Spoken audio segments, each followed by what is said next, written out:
Hi, it's Sasan from Proteus Debate Academy. You know that because it's written all over the screen and in the description.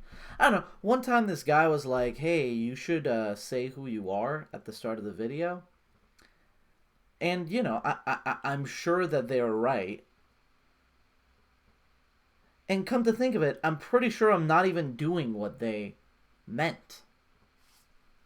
But I'm nothing if not receptive to feedback, which is what we're about to get into. So I made the little video about the evaluation system that still doesn't have a good name. The best name we've come up with, Paul came up with PASS, Proteus Academy Scoring System, which, is pretty dope. But if nothing else, it's more misleading towards some of the misconceptions that people have had. But anyway, that got a little bit of attention.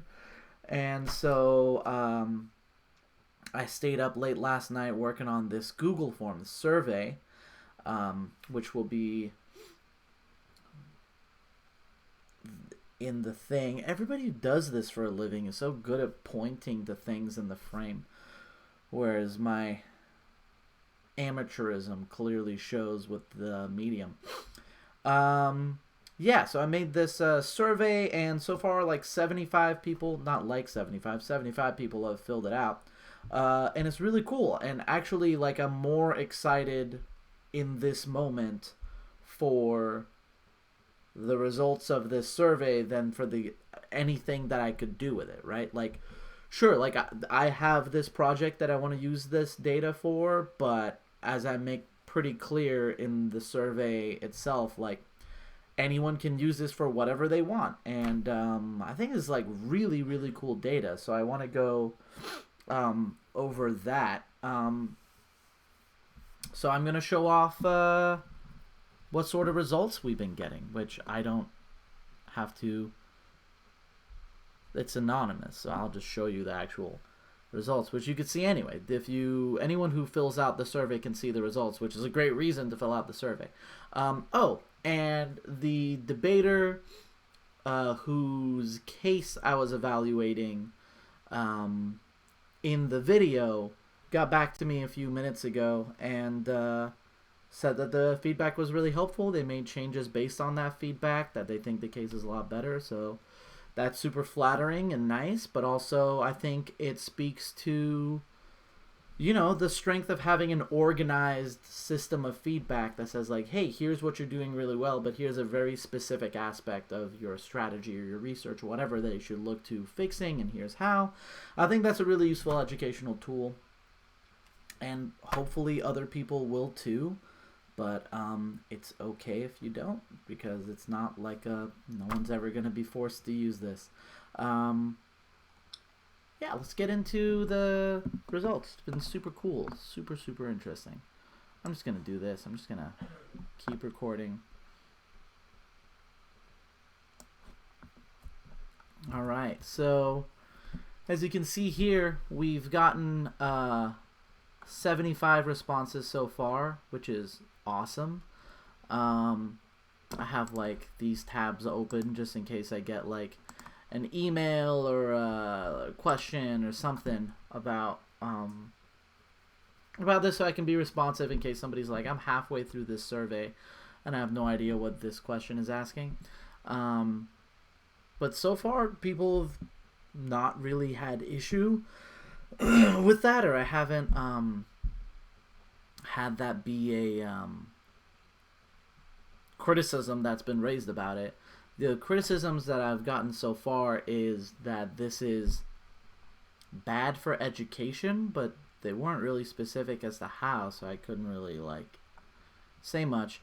And then there's some legitimate concerns. Someone posted a link to this in a policy community, which I wasn't in, so I couldn't go in and answer, but the concern was that this isn't taking into account the performance of the debater, which absolutely, right? Like, this absolutely does not take into account the merit and the performance of the debater, but it's not trying to, right? Like, the goal of this system isn't to like pit two debate cases against each other, have one get a higher score and say this wins, right? The idea is that as someone like working with my students, this is a tool I've already used to give them feedback in a specific way, and it might be useful for other people to give feedback to their own students or to evaluate their own cases. Or if you really want, like, to be like, hey, I'm so and so, like, you know how there's camps, there's coaches online and stuff. It's like another service of people who have the experience, have the knowledge base to be able to help. I mean, whatever. It's whatever people want to use it for. It's a spreadsheet. I couldn't stop you from using it for free if I wanted to. But anyway, I digress. Let's take a look at this. So first of all, you see we have a pretty good spread of places that people are from. Of course, there's some like duplicates, as people like spell California, or I can't actually tell what the difference between these two Californias is. Am I blind? They both look like maybe one of them has a space. I don't know. And CA. So we got like, I don't know, like 10 California responses, and then there's like Georgia and there's Atlanta, Georgia, and Georgia. But you know, there's a pretty strong Texas contingent, Virginia, Missouri, Kansas. But it kind of runs the whole gamut here, which is really cool. I certainly don't know people in all of these states. And age, really widespread here. Youngest is 15, which I don't know if the 15-year-old survey takers, of which there are 3, are judging a lot of rounds. But whatever, it's still really cool to get their data. And the thing is, like, I'm not going to use this data wholesale, right? Like, I'm not going to plug this whole thing into an equation. I'm going to go through it and like categorize the data I get, like sort of responder by responder, and try to identify, okay, they responded with this. I guess I'll try to categorize them in here and see if I can draw generalizations about these kinds of judges like these kinds of things, so that it can make a checkbox on the rubric. Whether that generalization is problematic, I don't know. I'm going in the dark here. But okay, so cool. Which best describes your background in debate? Most of the people who took it, 44 of the 75 so far, former competitors now coaching. There's a lot of current competitors. There's some former competitors that have never coached. That I think mostly was like public forum people, I think from the subreddit, who are like first year outs or something like that. And then lots of everything in between. And a lot of people wrote in their own answers here, like, I'm a current competitor in college and blah, blah, blah. But again, like, all of these will be still attached to the answers they gave, so still super useful. I came up with every debate format that I could think of late last night, and we have responses from every single one, and one that I had heard that there was public forum in college. I didn't expect anyone would say, yeah, I coached that, but here we are. So you can see of the 75 respondents, 49 are in some way connected to public forum, but there's also a lot of NFALD college responses, Congress, and that's sort of speaks to a lot of the coaches, especially the older, more experienced, like career coaches, so to speak, and tend to coach a lot of events, which you will see if you look through the data. Super interesting.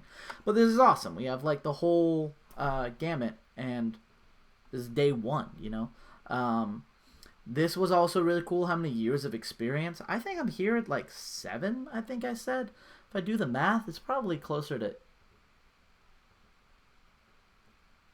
I joined in spring of 2012. So, yeah, I guess 8 years now. So I guess I answered this question wrong. But this is dope. We got a 40 and a 41. And I looked over those surveys in detail, because that's just fascinating. Like, you don't get to pick the brain of this wide an array of debate minds often, which is something that Paul and I actually want to do on the channel more. Sort of like just interviews, and how and where and whatever. We like starting projects that just create way too much work for us. Okay, judging styles. This was super interesting. Preference for speaking in a round, like speed, right? And you can see this is like an almost even three-way split between, well, not counting all of these sort of individualized answers. Most of the individualized answers are some version of, yeah, you can go fast. Like, yes, you can go fast, but I better have a dock. Or, yes, you can go fast, but you need to enunciate. Or some version of that. So that would actually account for this green circle. So really it's about speed tends to, at least so far in the survey takers, dominate. Either with like, I'm okay with them being a little fast, or be as fast as you want. Or I'm okay with you being fast as long as you're not using that for an advantage, or just go as fast as you want.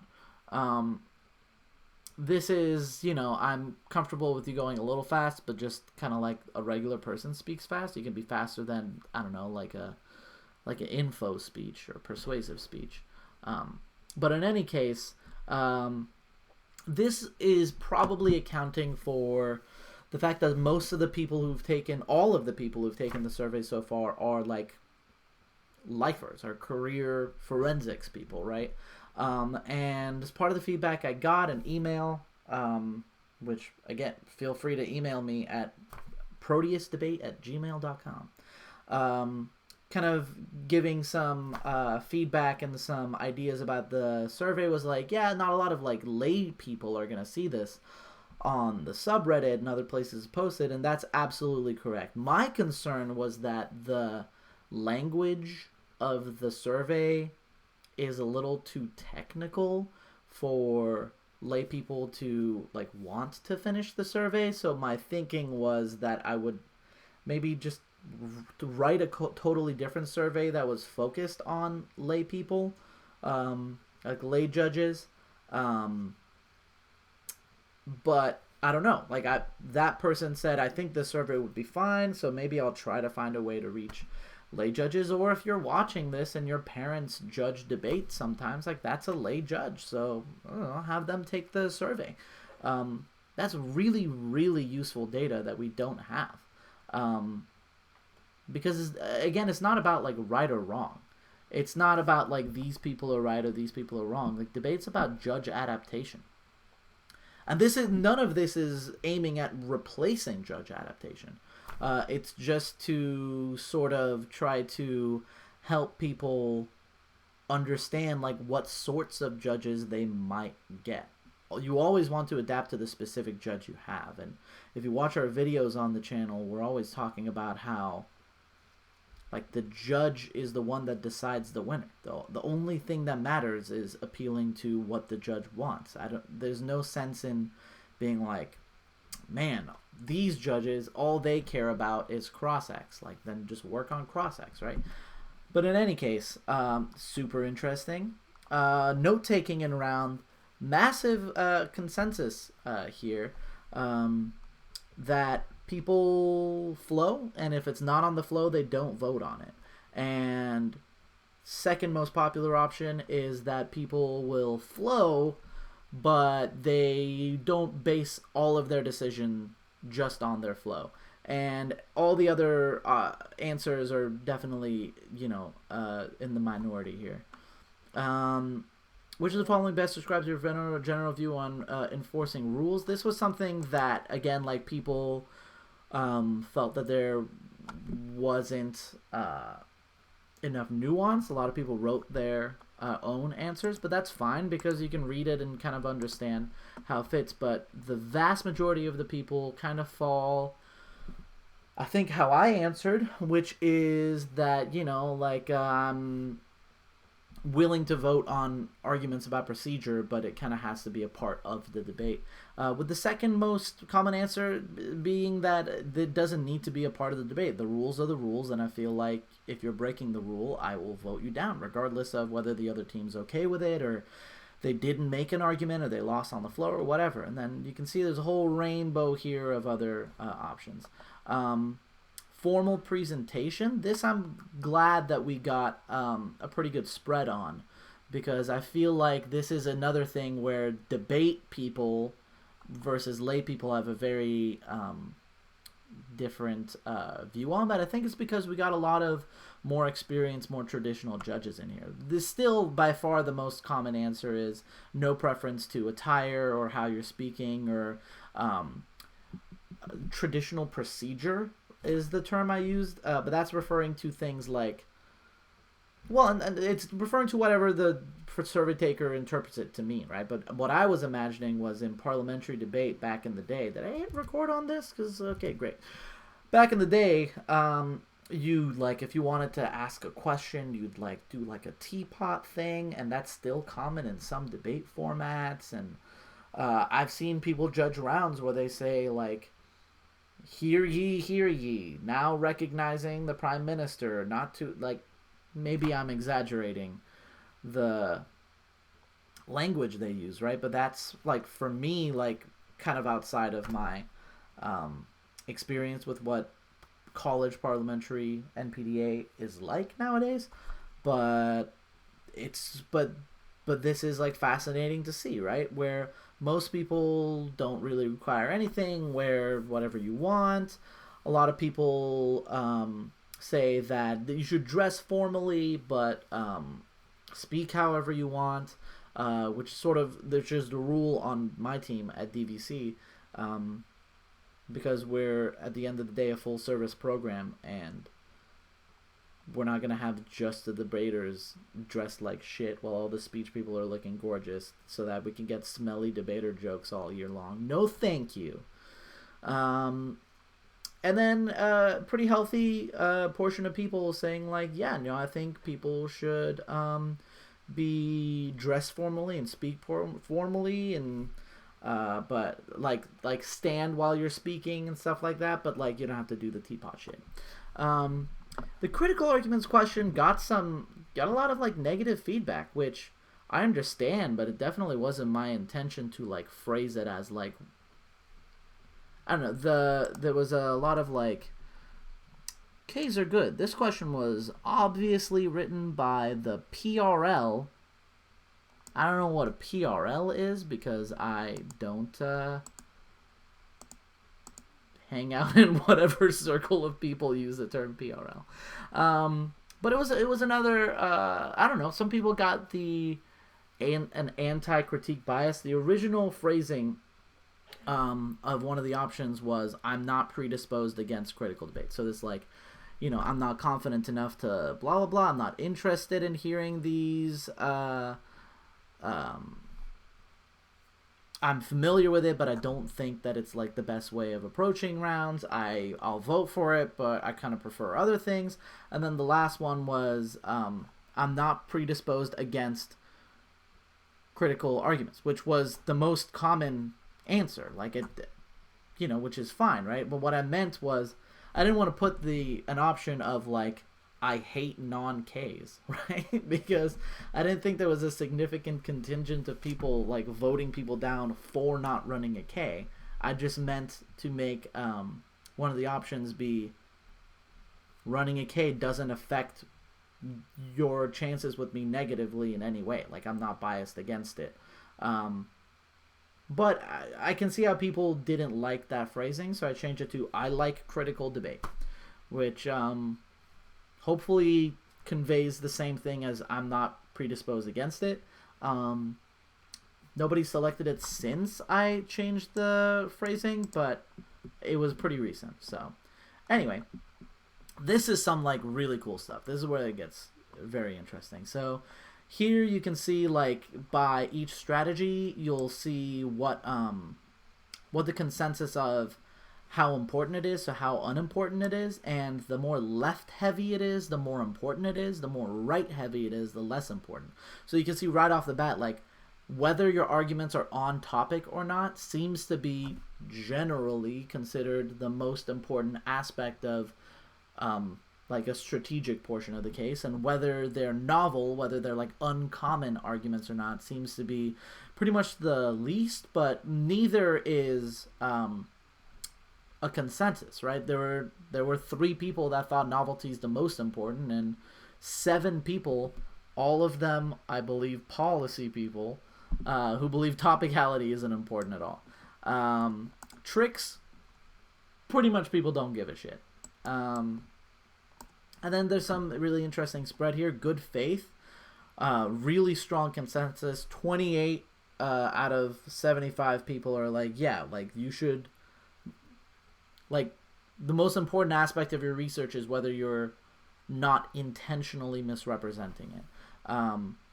34 people like thought that the evidence distance didn't matter. So evidence distance is like if you're reporting on something, are you reporting on a news article that are you reporting on like the original data, on the original source? Are you citing them? Or is it like, this news organization cited this organization, which is citing this research by these people? Like, the distance is the more steps there are between what you're citing and the original data, the worse. Which people don't think is that important, which is fine. And then things seem to be pretty evenly spread. And then in terms of form, a lot of people don't think length is important, and then the third most common is the most important. Accurate highlighting seems to be like pretty firmly here. Super interesting stuff. Intelligibility actually is maybe one of the most consistently like important things. Yeah, it is the most consistent criterion that people say is the most important, is whether people can understand the points you're making. Fascinating, actually. Really interesting. And anyway, this has been great. This has been really cool. Thank you to everybody who has been filling this out. I don't see any compelling reason to take this survey, like to stop accepting responses, right? Like, as long as people are interested in doing it, I can just check the data again later. One of the things that's coming to mind right now is that people might only be able to check the response right after they've submitted something. So I didn't do it to... One of the options it gave me was limit the survey once per person, but that required Google sign-ins, and I don't know, I wanted people to feel that this was anonymous. I think it still would have been anonymous, but I didn't want people to feel iffy about it. But as a result, if you come back to it, it might not like take you straight to showing the results. It might be like wanting you to take the survey again, which obviously wouldn't be ideal, because then you'd be skewing the results. But with that said, and I did get one survey that was like all the optional questions were blank, and then all of the like regular ones were just like kind of clicked in a row. I think that person just wanted to see the results, which is fine for me, because I can just take that out of my data when I'm actually trying to do something useful. But if the point of that was that somebody wanted to just see the results, I think I want to make that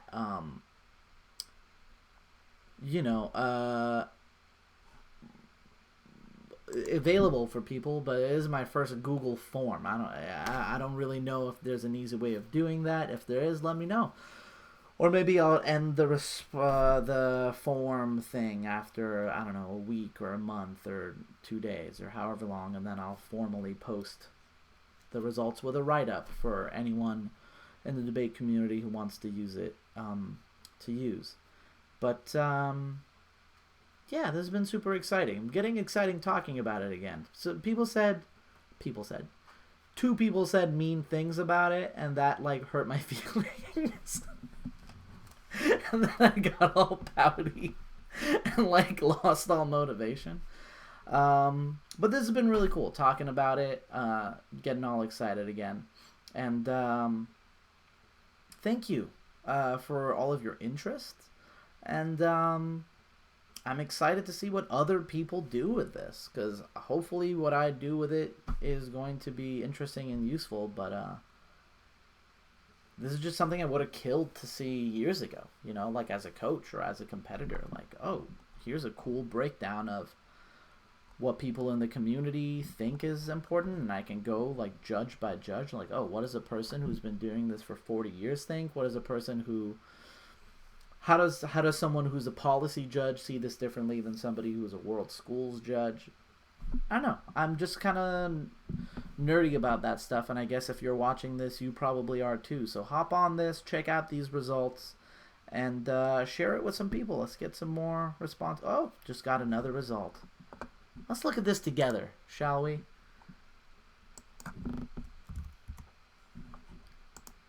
Who are you, person who just took this? You're 37. My guess is you do LD. No, you're like a high school person off the subreddit. Very cool, very cool. And never competed. See, this is fascinating. You don't get a lot of those, because this is like who this is for, right? Like the point of the rubric is to be informing people who are now coaching but maybe didn't have a lot of competitive experience, so they don't know what the norms are, what the judges' expectations are. 5 years coaching, right on, cool. Not super comfortable with speed, that makes sense. High school, weren't a competitor yourself. Yeah, again, like you're flowing, but you're not like completely off the flow, because you're kind of going from the perspective of like, I'm not super flowy. Great. All about the rules. See, like you would never necessarily like relate those two, or at least I wouldn't. Cool. Comfort. They're cool with K's, but they don't like love it. Did they do a format of debate that LD? Okay, and I guess it's getting more common in PF. And like this is super important and interesting, right? Like, what is the most important aspect of strategy to this person? One interesting thing to me was that the vast majority of policy people, or at least maybe not even a vast majority, but a significant number of policy people, said that diversity of offense was their number one strategic criterion. Whereas for a lot of people, it's like fifth or something like that. And I mean, in public forum, the cases I'm looking at very rarely have unique impacts that work independently. In fact, that was my biggest criticism of the case you guys watched me judge in Fast Forward. So it was super interesting to see that such a, like, you know, strategically heavy debate format weighs that so heavily. A little validating, I think. But this is interesting. Bias, again, all of the college people that we shared this with before this survey, just as like when we're first talking about it and coming up with what the criterions may be, bias was one of the least important aspects of the research. But with people who are coming from a perspective more like this, like, it seems to be like number one, because it's like the first thing you're taught, like biased sources are bad. Structure, super important. Intelligibility, least important, where most people say it's the most. It is fascinating to me. This doesn't fascinate you? It probably does. I trust you. Okay, that's enough. I'm gonna end this video now. But yeah, really, thank you to all of you, especially people who've been reaching out and saying nice things. That is very cool of you guys. Oh, what's coming up? I got some debate cases from competitors who took those cases to Gold TOC. I think both competitors did it. And that's really cool. And I want to do like a video where I'm doing an evaluation like the last one you saw, but instead of fast forwarding through it, I'm talking through it. Like, here is this criterion, here's what it means, here's what I'm looking for, here's why I think this gets an A, B, C, or F.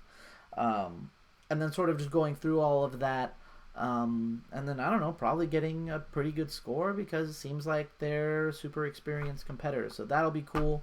Got some new round analysis videos, which I will try to do soon. Somebody wanted to see a topic lecture on the nationals topic. Paul and I had an idea a long time ago to take a debate topic and record ourselves doing all of the prep that we do on it, and talking through it and making one video of how we go from the very beginning of our research to finishing our case.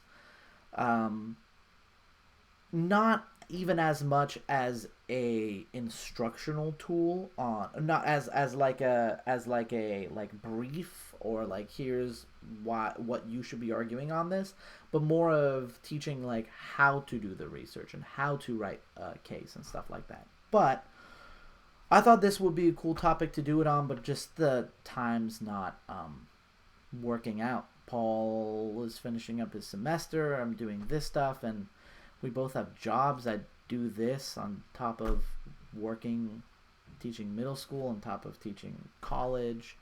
And then I have, like a regular social life with people to whom I never speak of debate. But, I also recognize that this is an important service to the community. It's a community that I love, and it makes me feel good to do this sort of thing. So I try to make time for it. Bye.